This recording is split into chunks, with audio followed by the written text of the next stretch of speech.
Hello Gopher Games and Magic fans, and welcome to another episode of The Force of Will.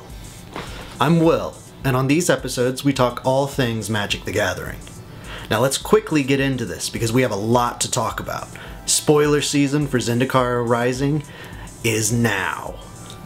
So each set and draft booster box will contain a buy a box promo and one expedition box topper pack. Each pack will contain one out of a list of 30 possible expedition lands. These lands include all of the different fetch lands, the allied colored battle bond lands, and allied colored fast lands, along with some other powerful utility lands. Now let's move on to the buy a box promo. Aura, Skyclave, Hierophant. The card itself is a 4-mana 3/3 core cleric. He has lifelink, and whenever he or another cleric you control dies, you can return target cleric with lesser converted mana cost from your graveyard to the battlefield. So let's talk about the Planeswalkers. We had a leak earlier about a Golgari colored Nissa card, and it seems to be true. We also have Jace, Mirror Mage, and Nahiri, Heir of the Ancients. Jace will come with the Kicker ability. Nahiri not only allows you to create a 1/1 white core warrior creature token, but you can also attach an equipment you control to it as her +1.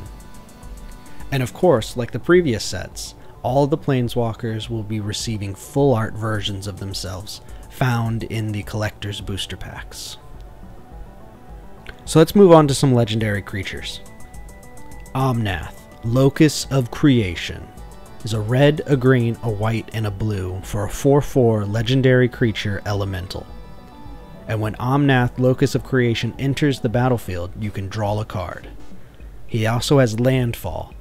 Whenever a land enters the battlefield under your control, you gain 4 life if this is the first time this ability has resolved this turn. If it's the second time, add a red, a green, a white, and a blue. If it's at the third time, Omnath deals 4 damage to each opponent and each planeswalker you don't control. We have the regular version, and then we have the special Landfall art version. Every card in this set that has the Landfall ability will be receiving this special style of art. Let's continue on with some more legendary creatures. We have Zagras, Thief of Heartbeats. Now this set has a new mechanic that revolves around the party system. So what that means is if you have a cleric, a rogue, a warrior, and a wizard, you have a full party. So let's go back to Zagras and see how the party system affects his card. So Zagras costs 1 generic mana less for each creature in your party. So what that means is if you have a full party, Zagras is now a red and a black for a 4/4 Flying Death Touch Haste Vampire Rogue. It's a little confusing, but after you read it a few times, it makes a lot of sense. We also have Zareth-San, the Trickster, legendary creature, Merfolk Rogue. He also has Flash. He also has an ability that if you pay 2, a blue, and a black, and return an unblocked attacking rogue you control to its owner's hand, you can put Zareth-San the Trickster from your hand onto the battlefield tapped and attacking. And whenever Zagras-San deals combat damage to a player, you may put target permanent card from that player's graveyard onto the battlefield under your control.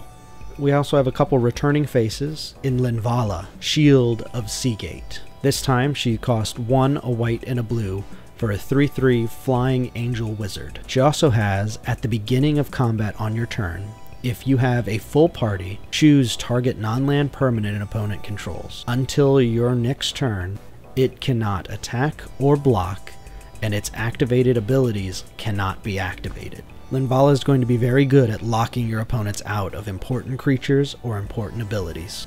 And then we have Phylith, World Sculptor. Now again, this is the special Landfall art. When he enters the battlefield, create a 0/1 green plant creature token for each basic land you control, and has the Landfall ability that says whenever a land enters the battlefield under your control, put 4 +1/+1 counters on target plant you control. All you Drana fans, she's back. This time, Drana, the Last Blood Chief. Flying legendary creature, Vampire Cleric. She has an ability that says whenever Drana, the Last Blood Chief, attacks, defending player chooses a non-legendary creature card in your graveyard. You return that card to the battlefield with a +1/+1 counter on it. We also have Morag, Fury of Akum, for a 6/6 legendary creature Minotaur Warrior. He says each creature you control gets +1/+0 for each time it has attacked this turn, and has landfall. Whenever a land enters the battlefield under your control, if it's your main phase, there's an additional combat phase after this phase. At the beginning of that combat, untap all creatures you control. Lotus Cobra is back in Standard. Landfall. Whenever a land enters the battlefield under your control, add 1 mana of any color. We also have Skyclade Geopede. He has Trample, Landfall. Whenever a land enters the battlefield under your control, he gets +2/+2 until end of turn.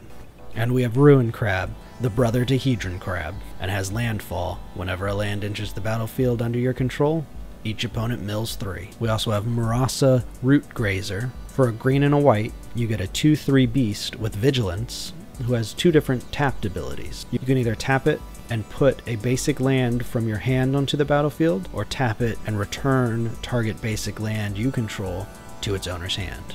And then we have Seagate Colossus, 7 mana, 7/5, but costs 1 less for each creature in your party.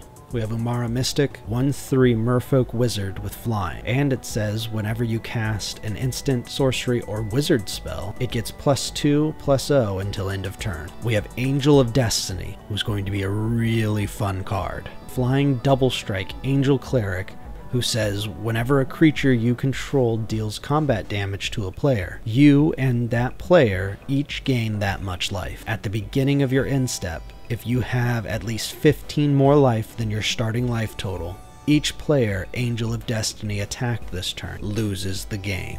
We also have Cleric of Life's Bond, who says whenever another cleric enters the battlefield under your control, you gain 1 life, and whenever you gain life for the first time each turn, put a +1/+1 counter on Cleric of Life's Bond.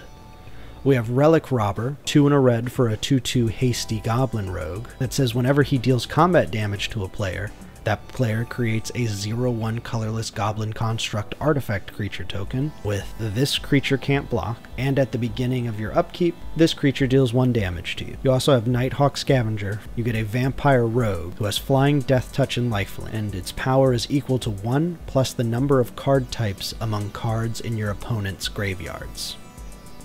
We also have some really strong kicker cards. In Seagate Stormcaller, for 1 and a blue, a 2/1 human wizard who has kicker, 4 and a blue. When Seagate Stormcaller enters the battlefield, copy the next instant or sorcery spell with converted mana cost 2 or less that you cast this turn when you cast it. If Seagate Stormcaller was kicked, copy that spell twice instead. You may choose new targets for the copies. We also have Thieving Skydiver, for 1 and a blue, a 2/1 Merfolk Rogue with flying, and kicker X, but X can't be 0. When Thieving Skydiver enters the battlefield, if it was kicked, gain control of target artifact with converted mana cost X or less. If that artifact is an equipment, attach it to Thieving Skydiver. Coralhelm Chronicler says whenever you cast a kicked spell, draw a card, then discard a card. And whenever Coralhelm Chronicler enters the battlefield, look at the top 5 cards of your library. You may reveal a card with a kicker ability from among them and put it into your hand. Put the rest onto the bottom of your library in a random order. Then we also have some promo pack art cards. In Blood Chief's Thirst, for a black and a kicker of 2 and a black, you can destroy target creature or planeswalker with converted mana cost 2 or less, or if this spell was kicked, instead destroy target creature or planeswalker. And we have Rolling Regrowth, for 2 and a green. You can sacrifice a land, search your library for up to 2 basic lands, and put them into the battlefield tapped, and then shuffle your library. Now sadly, that's all the time that we have this week. And there's so many more cards that have been spoiled so far. We just don't have the time. And Magic will continue to spoil more and more cards up until the release of Zendikar Rising. Now Mac and Zach have a few things to talk to you about back in the studio. But before I go, Magic players, remember, Go For Games is running F&M from home every Friday night on MTG Arena. Join us at 7 on the Discord. Thanks everybody. I'm Will, and this has been another episode of The Force of Will.